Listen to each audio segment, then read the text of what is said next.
First time I heard it, I thought it was for sure fake.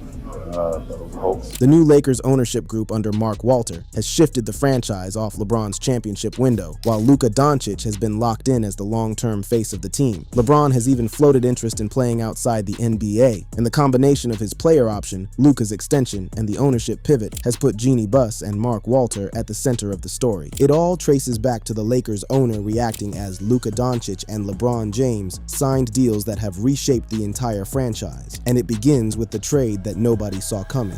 The trade, the arrival, and the $165 million commitment. On the night of February 1st going into February 2nd, 2025, the Dallas Mavericks traded Luka Dončić, along with Maxi Kleber and Markieff Morris, to the Los Angeles Lakers in a three-team deal facilitated by the Utah Jazz. In return, Dallas received Anthony Davis, Max Christie, and the Lakers' 2029 first-round pick, while Utah took on Jalen Hood-Schifino and two 2025 second-round picks to balance the salaries. The deal was announced at 12:16 a.m. Eastern Time by ESPN's Shams Charania, and it caught the entire league off guard. It was the first time two reigning All-NBA players were traded for each other mid-season. LeBron James was out to dinner with his family when the news broke, and his immediate reaction tells you how strange the moment really was. Saturday night, well, my emotions all over the place. Obviously, we had just come off a big win. LeBron had just finished a road win over the New York Knicks at Madison Square Garden, so the timing was as strange as it gets. The team had no advance warning. Even the players who were traded were not informed in advance. Both Dončić and Davis learned about it through social media and notifications in the middle of the night. LeBron then tried to process whether the news was even real. First time I heard it, I thought it was for sure fake. That was a hoax. It took a FaceTime call from Anthony Davis himself for it to start to register. LeBron later said the trade did not feel real to him until he saw Luka in person and watched a clip of Davis at the Dallas shoot-around. Talked to him for quite a while, and even when I got off the phone with him, it still didn't seem real, and it still pretty much didn't seem real. For Luka, the shock ran even deeper. He had spent his first 6.5 NBA seasons in Dallas, won Rookie of the Year, made 5 All-Star teams, made 5 All-NBA first teams, and led the Mavericks to the 2024 NBA Finals. He had a 5-year, $215 million max contract and had publicly said he wanted to be a Maverick for life. Then in one night, all of it was over. The first thing Luka thought was that the report could not possibly be true. Well, first of all, it didn't seem like real, you know. It kind of took me time to process. The first person he called after the news broke was his father, Sasha, a former Slovenian and EuroLeague player himself. His father gave him simple advice that helped him reset his mindset. Did he give you any advice? It was still a shock, but just, you know, he would say embrace the moment. The first reactions across the league mirrored Luka's. Devin Booker initially confused it with Luka Garza. Kevin Durant called it insane. Jalen Brunson asked if it was an April Fool's joke, and Patrick Mahomes simply tweeted, "Wait, what?" In Dallas, the backlash was immediate. Hundreds of fans protested outside American Airlines Center, chanting "Fire Nico," carrying coffins, and covering jerseys with tape. Even Mavericks legend Dirk Nowitzki said the trade really hurt. On the Lakers side, the celebration was just as loud. The team's title odds dropped from 40-1 to 16-1 in some sports books, and Lakers fans flooded Crypto.com arena with number 77 jerseys. Dončić flew to Los Angeles the night after the trade became official. His introductory press conference took place on Tuesday, February 4th, 2025, at the UCLA Health Training Center, alongside GM Rob Pelinka, head coach JJ Redick, Maxi Kleber, and Markieff Morris. He wore his familiar number 77 in purple and gold and described the trade as a big shock, telling reporters loyalty was important to him and he never expected to leave Dallas. Pelinka called him a one-of-a-kind young global superstar who will lead this franchise for years to come. His debut on the court came against the Utah Jazz on February 10th. Every fan in the building received a gold number 77 t-shirt, and Luka chants echoed all night. He played about 23 minutes and finished with 14 points, 5 rebounds, and 4 assists in a Lakers blowout win. 2 weeks later, he returned to face his former team in Los Angeles and recorded a triple-double in a 107-99 win, putting an exclamation point on the new era. The first moment that made him truly feel like a Laker, however, was that home debut against Utah. It was probably my first game, you know, when I started, the way they welcomed me. After his debut season, Dončić's focus shifted to addressing the off-court criticisms that had partly driven the trade. He embraced a complete physical transformation in the offseason, a move highlighted by a men's health cover, focusing on conditioning, strength, and speed. He also actively recruited free agents like DeAndre Ayton and Marcus Smart. The message to to the Lakers front office was clear. He was all in on the win-now mentality. That set up the contract that mattered. On August 2nd, 2025, the first day the Lakers were eligible to offer it, Dončić agreed to a 3-year, $165 million maximum veteran extension. The deal kicks in starting in 2026 to 27, runs guaranteed through 2027 to 28, and includes a player option for 2028 to 2029 worth a projected $57 million. The annual salaries are projected at roughly $49.5 million in year 1, $53.46 million in year 2, and $57.42 million in year 3. What made the structure especially shrewd was what Dončić chose to leave on the table. He turned down a longer 4-year, roughly $229 million maximum extension that was available, walking away from about $64 million in short-term guaranteed money. Why? By choosing the shorter deal, he preserved the flexibility to hit 10 years of NBA service time and qualify for a full 35% Supermax starting salary in 2028, which could lead to a 5-year, roughly $417 to $418 million deal down the road. In other words, he sacrificed short-term cash for a long-term mega payday. It was also a pure statement of intent. He wanted to be a Laker through his prime. He wanted to chase rings now, and he wanted to keep all his options open for a future Supermax. Pelinka summed it up best at the press conference. 6 months ago, the Los Angeles Lakers chose Luka Dončić. Today, Luka Dončić chose the Los Angeles Lakers, calling it a monumental moment in Lakers history. For Dončić, the move from Slovenia to Madrid to Dallas to Los Angeles had been a long road, but the city was already starting to feel like home. First of all, like this is the first city I play in that has an ocean. That was the contract that locked Luka in. But what unfolded around it, the new ownership, the LeBron contract decision, and the talk of a non-NBA tournament is where the story really detonated. New ownership, LeBron's opt-in, and the non-NBA tournament talk. The biggest off-court shift in Lakers history happened roughly 5 months after the Luka trade. In June 2025, the Buss family agreed to sell majority control of the franchise to a group led by financier and Dodgers owner Mark Walter. The deal valued the franchise at $10 billion, the largest sale of a U.S. professional sports franchise ever, ending 46 years of family stewardship that had begun when Jerry Buss bought the team for $67.5 million in 1979. The sale closed in late October 2025 after NBA approval. Jeannie Buss remained as governor under a 5-year contract with assurances that operationally nothing would change for 5 years. But the message from the new ownership group quickly became impossible to ignore, and it has nothing to do with continuity. According to Fox Sports analyst Colin Cowherd, the new owners came in with a brand new philosophy and a willingness to make Lakers fans uncomfortable. J-Mac, if you're a Laker fan, it was a disheartening day. Cowherd's read was that the new ownership treats success the way they treat the Dodgers, through scouting, infrastructure, depth, and ruthless honesty about whether a roster can actually win it all. So the new owners, they know what success is all about. They own the Dodgers. He pointed to a wave of Lakers headlines that all carried the same theme. The Lakers were reportedly preserving cap space for the next offseason. The Dorian Finney-Smith departure was being labeled a disaster. GM Rob Pelinka was facing mounting pressure. And one headline cut deepest of all. LeBron James reportedly has no influence on free agency moves, with one front office insider saying the Lakers were excluding him entirely. For a player who has driven decisions in every front office he has ever played for, the implication landed with serious weight. That brings us to LeBron's contract, the second domino in this story. On June 29th, 2025, LeBron officially exercised his $52.627 million player option, confirming his return for an unprecedented 23rd NBA season, the first player in league history to reach that milestone. The contract represents one of the largest single-season salaries in NBA history. It carried a fully guaranteed salary, a 15% trade kicker, and a full no-trade clause, giving him veto power over any roster move that involved him. It also took up roughly 34% of the league cap and 28% of the luxury tax threshold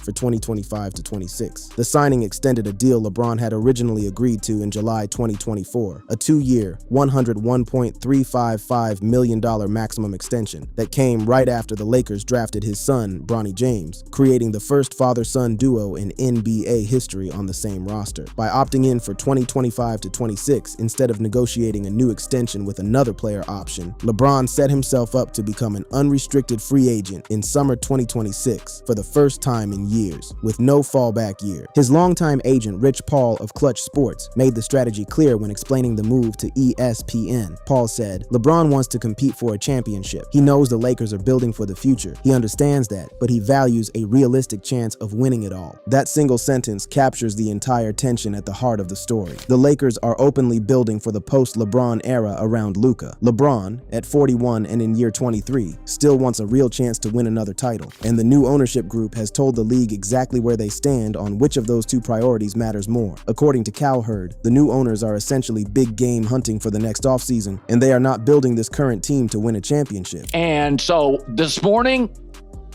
it appears they're going big game hunting next year. They do not think this is a championship team. The blunt part comes next. The Buss family had spent years operating under the belief that the team was always one rotational piece away from contention. The new ownership group does not share that same emotional attachment to LeBron's window. As Cowherd put it directly, they're not going to lose any sleep over LeBron being bummed out. That is essentially the explosion baked into the title. Not a literal physical outburst from Mark Walter or Jeannie Buss, but a strategic, structural rejection of the LeBron-led identity that has defined the Lakers since 2018. The new ownership has signaled that they are upgrading scouting, hunting for a long-term GM, and saving cap space for a star who fits the Luka timeline. And they are doing it knowing full well it sends a clear message to a 41-year-old superstar with a no-trade clause. Big game hunting next year, not including LeBron in the discussions.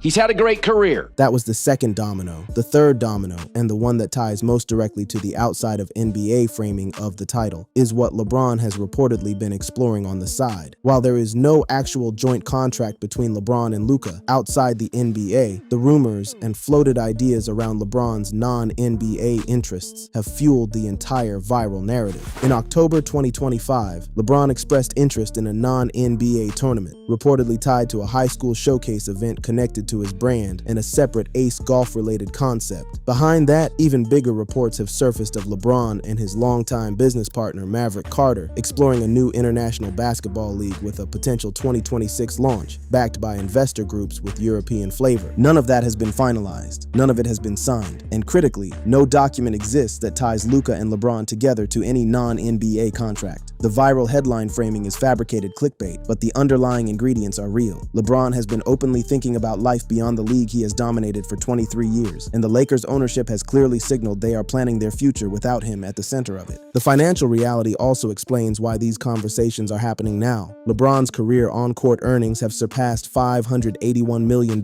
pushing him deep into billionaire territory once endorsements are included. He no longer needs another NBA contract for financial security. What he needs, what he openly says he values, is a real chance to compete. And in a Western Conference filled with Oklahoma City, Houston, Denver, and a rising San Antonio, the Lakers' current roster does not give him that on paper. So when Cowherd says LeBron should not be dictating terms at this point in his career, he is articulating exactly what the new ownership has decided. The Lakers are no longer the LeBron franchise. They are now the Luka franchise, and the LeBron era is being handled with a quiet exit door rather than a championship parade.